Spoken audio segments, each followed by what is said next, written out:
një udhëheqës jeta dhe vdekja e të cilit u shenjuan nga ndjekja e pareshtur e paqes, presidenti Anwar Sadat i Egjiptit, i bekuar qoftë kujtimi i tij, hapi fjalimin e vet historik përpara Knesetit pikërisht nga ky vend.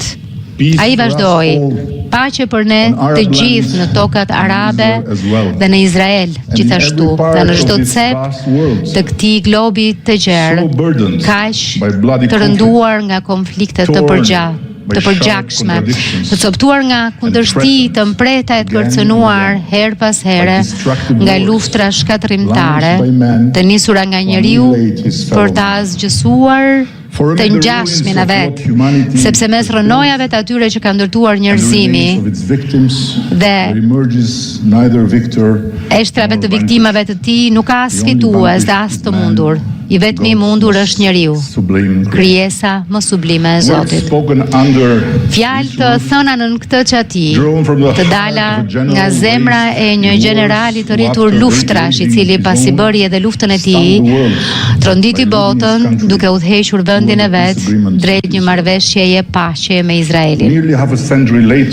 Gati gjysmë shekulli më vonë, ato tingëllojnë me të njëjtën fuqi e të njëjtën urgjencë si në ditën kur u shqiptuan për herë të parë. I nderuar Zoti kryetari i Kuvendit, Zoti kryeministër, Zoti Lapid, zonja dhe zotrinj deputet të Knesetit, nuk gjeja dot fjalë më të përshtatshme për të nisur fjalën time dhe për të qetësuar frymëmarrjen prej emocionit të thellë që e dija se do të më pushtonte në këtë vend kaq të veçantë. Në qoftë se Mosadi s'ju ka informuar plotësisht, po ju informoj unë që po më driten gjunjët.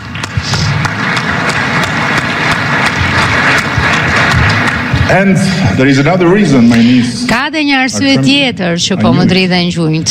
E dija. To be fully sincere with you. Që të jem plotësisht i sinqert me ju. E dija gjithashtu se kur të flisja këtu, do të ndihesha si në një provim oratorie, duke pasur përballë një nga 5 oratorët më të mirë në botë, të paktën sipas renditjes sime personale, kryeministri Netanyahu.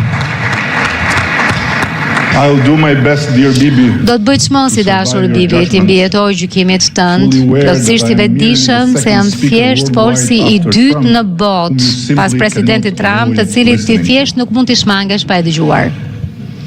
Allow me now. Më lejoni tani, possibly calmer breath.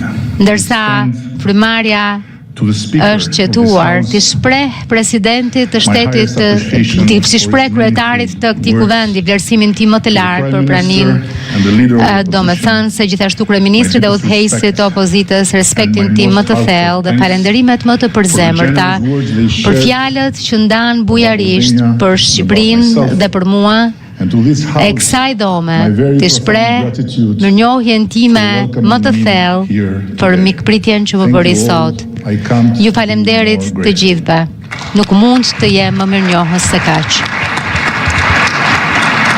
And returning to my speech and to my Duke ju kthyer fjalës sime dhe zgjedhjes për t'u prezantuar përmes fjalëve të një udhëheqësi të madh arab, më lejoni të shtoj diçka personale, sepse kam mësuar se me së brenjve gjithçka bëhet personale dhe shumë shpejt. Unë nuk jam musliman. Gjysma ime më e mirë është muslimane. Unë jam katolik. Dy fëmijët tanë më të rritur nga kapituj të mëparshëm të jetës sonë janë të krishterë ortodoks. Dhe më i vogli, djali ynë, 11 vjeçar, do ta vendos vetë një ditë, por duke parë entuziazmin e tij të papërmbajtshëm, sa herë i thuhet se mund të lëm dëshirat e muri lotëve, ideja se një ditë ai mund të zgjedhë të bëhet hebre nuk është as pak e pabesueshme. And that would be fine. Për ne do të ishte krejt në rregull. Njësoj si që do të ishte fare në rregull nëse do të zgjidhte të ishte musliman, apo i krishterë. Nevertheless, Megjithatë, mos u gaboni, ky portret i vogël familjar i yni nuk është një veçanti ekscentrike. Është në të vërtetë një histori normale shqiptare. E njëjta gjë vlen për 4 komunitetet tona tradicionale fetare, të cilat festojnë ditët e rëndësishme të njëri tjetrit dhe për krerët e tyre, të cilët mblidhen rregullisht. Ashtu siç u mblodhën, për shembull, për të shoqëruar presidentin Herzog, kur ai vendosi një kuror në memorialin ton të Holokaustit në Tiranë gjatë vizitës së tij historike, si kreu i parë i shtetit izraelit që zbriti në tokën shqiptare. Është një shpirt i farktuar për gjatë shekujsh vështirësish, pushtimesh e varfërie. Ishte i njëjti shpirt që e nxori shqiptarët e të gjitha besimeve në rrugë për të pritur e përshëndetur Papa Franceskun kur ai vizitoi vendin ton. Dhe me zërin e tij magjepsës e shenjtëror, korrigjoi termin që ne përdorim shpesh. Jo, tha ati i shenjtë. Juaja nuk është tolerancë fetare, është vllazëri fetare, sepse nuk mbështetet te durimi, por te bindja e qetë se besimi nuk do psohet nga prania një besimi tjetër, por hapet prej tij. Atij shpirti ne ja detyrojmë krenarinë e njërit prej nderimeve më të mëdha morale, 73 shqiptar, të gjitha besimeve të njohur si të drejtë mes kombesh, kujtimi të cilëve ndriçon brenda mureve të dinjitetit njerëzor në Yad Vashem. And with the same pride, dhe me po këtë krenari, së shpejti do të hapim muzeun ton të parë kushtuar mbrojtjes së shpëtimit të hebrejve në qytetin e Vlorës. Dikur qyteti më i madh mesjetar i Shqipërisë, ku pa gjejeni, në shekullin e 16, hebrejt që iknin nga persekutimi në Perëndim përbënin më shumë se sa gjysmën e popullsisë së tij.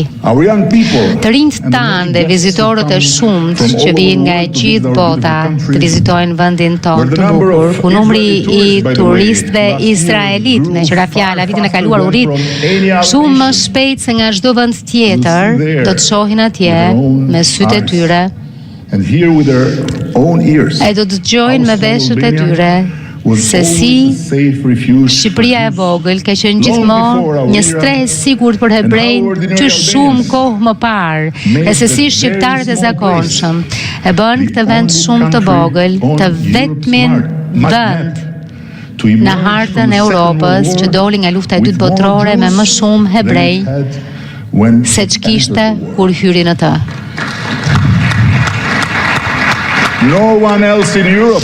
Askush tjetër në Europë nuk mund të pretendojë një faqe kaq të pastër historie, pa asnjë hebre, pa as edhe një të dorëzuar te nazistët. Askush më mirë se Shqipëria nuk mund të dëshmojë një të vërtet të thjesht se qenia musliman dhe anti-hebrej njëkohësisht nuk vjen nga besimi në Zot, por nga tradhtia më e neveritshme ndaj Zotit, dhe nuk ka nder më të madh, as përgjegjësi më të rëndë se sa ta dëshmosh këtë të vërtet këtu në zemër të Izraelit, në një moment kur lufta e dhimbshme në Gazë përmes vuajtjes së padurueshme të familjeve të pafajshme, si izraelite ashtu edhe palestineze, ka hapur një dritare të re mundësie që përpjekjet për ndërtimin e paqes të kenë sukses. Nuk ka dyshim se